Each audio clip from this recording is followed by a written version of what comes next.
Hi, Big Pezza here. If you're new to the channel, a little quick bit of background. I like classic Hondas, I like off-roading, camping, travel, that sort of thing. And if that sort of interests you, then considering subscribing for updates perhaps on that. Anyway, more importantly, I've had two of these Honda CRF250s over the years since 2013, and my current CRF250 has over 30k miles. And well, I've done quite a bit on it, so yeah, I've already done my top 5 do's or top 5 upgrades or whatever, but the link will be below. But here is my top 5 don't do's, or top 5 things not to change. Don't bother, they make the bike worse, or it's too expensive, so there's no point. Or at the very least, you put it so far down the mod list that you'll probably never ever get to it. Well, number 1 would be performance. Quite a few people put that JK fuel controller, combine that with your FMF full header bomb mega header exhaust, you can get perhaps an extra 3 brake horsepower. Look, you bought a Honda CRF250L and or Rally, and it claims, depending on year, to be between 22 and 24 brake horsepower, and it's still 150 kilogram dual sport. The Honda is very reliable, it's built tough, really good value for money, and if you want better performance, the best upgrade you can get is get a different motorbike. It might be a bit harsh.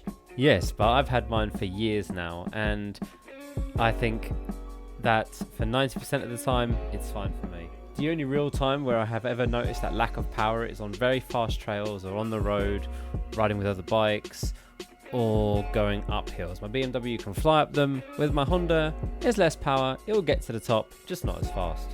And combined with all that money that you've been putting to your bike to maybe get it to 27 brake horsepower, you could have just bought a different bike that had been more powerful and lighter. I'm allowed to complain about these things because I've had mine for so long. Number 2, I'll lump it in with, this is sort of thing for all dirt bikes, but let's face it, you've bought a CRF250L or Rally, and it's probably going to be your first off-road motorbike, and a lot of people make this mistake, and I almost made this mistake. Bar risers. I almost went and got some bar risers. The problem is you just need to learn how to stand correctly on the bike. Unless you're over 6 foot and you've got back problems, just don't put bar risers, and that goes for any dirt bike. Just learn how to stand correctly. Okay, number 3, tail tidies. Yes, they look amazing. They cut that back end out. They make it look so much tidier, so much more neater. But if you're going to be taking the bike off-road, don't bother. They just don't protect you from mud. And if you go through a load of mud, it will come up over your back and just hit you in the back of the head. All this horrible muck just going up your back, and you'll get soaking wet. And also, if you take off your seat, you'll notice that it can also channel down into your airbox. The water comes up into the back, on top of the seat, through the seat, and into your airbox. And you can get a muddy airbox as well. Look, if you're doing long distance and stuff like that, I would rather have a dry back and a clean seat. I mean, yeah, they do look so cool, but you don't see it when you ride, so what's the point? Number 4, any airbox mods. Don't remove the snorkel. Don't be drilling any holes in your airbox. I mean, this is for, if you're going off-road. Of course, on-road, even I've done that. Even I've drilled holes. I've got 2 plates, so I can swap them if I want. But don't drill holes in the airbox if you're going to go off-road, because it will just suck it through. It will just suck it through. And keep that airbox as stock as possible. When you drop it in deep water, trust me, you want as much stuff to stop water getting in there as possible.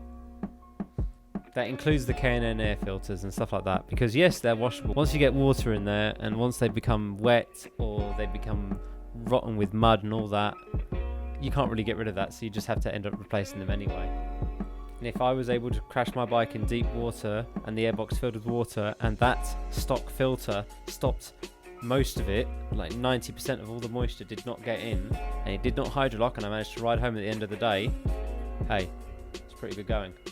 So I'm going to keep my airbox stock with stock filters. And number 5 is a bit weird, because this could be aftermarket pipes again. Now, why is it not a recommended upgrade? Because most people, what they do is they put an aftermarket pipe on and remove all the baffles, and then you have a bike that is too loud for the trails, and you will scare dog walkers, horses, and yourself. Now look, I've got an aftermarket exhaust, it's a GPR, but them Yoshi stubby cans are too loud. They would make it lovely for a supermoto build, but not for a trail bike. You want to keep it somewhat quiet. And don't take your stock exhaust and drill it all out and take all the things out. It ends up just melting the indicators at the back. Anyway, the main point for this is if you're going to get an aftermarket exhaust, don't take the baffles out, don't drill through your exhaust. It just makes the bike too loud on the trails and you end up upsetting people and more likely to get reported. The more reports they get, the more chances they're going to close that green lane. Chances are that you purchase this bike and it's your first off-road bike.